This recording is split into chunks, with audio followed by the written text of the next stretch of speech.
expensive. Now he wants to use it because I use it. Stay true to yourself. I mean, he tweaks each one of these candidates every day, and you know, it's pretty amazing.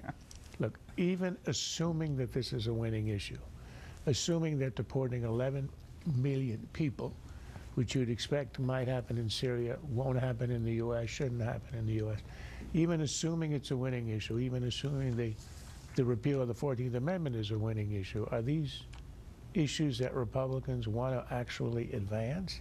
Do they actually, you think they're going to win a general election on these issues? I mean, the deportation, I think, is simply a scandal, and I think everybody knows that.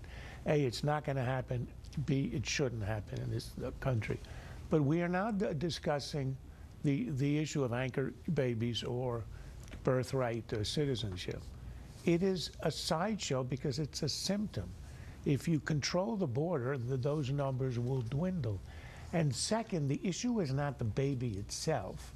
It's the laws, the statutes, which are changeable, they're not constitutional, that change one baby into an imported village because of the preferences that we give to families. That ought to be the issue. That ought to be what we are discussing, and that's what you can change. I mean, you're saying Congress can change it. It's a statute, it's not a constitutional There's quite a issue. debate about whether the 14th Amendment has to be repealed. I mean, I know a lot of people glibly say, well, you have to, that's not actually been settled, and it could do a whole hour on the jurisprudence surrounding that. It's been around for 150 years. Well, we actually didn't have a problem with illegal immigration in the mid-1800s, as we know. That wasn't an issue, and it was directed at the slaves who did deserve to stay here. So it really was an important clause, and the author of the clause, Howard Jacob, said it didn't apply to foreigners in the United States. But, you know, this is a long conversation. But back to the point of why Trump is resonating, Charles, and I know Trump's rise annoys a lot of people in this town, and I get it. But the people in this town who've been propping up two parties that have failed the middle class, failed them on the globalism game, where these trade deals have absolutely not delivered what they promised to deliver to the middle class, failed them on enforcing the border, failed them on all these ideas that America was going to export its values around the world and things were going to get a lot calmer.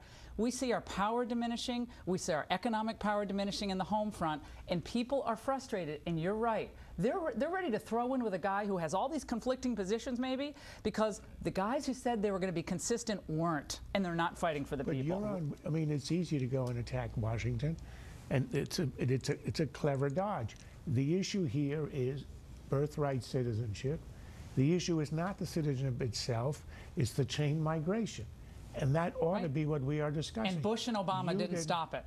Neither stopped it. Neither did McConnell or Boehner when they had the chance. They're not stopping it. And people are tired of it.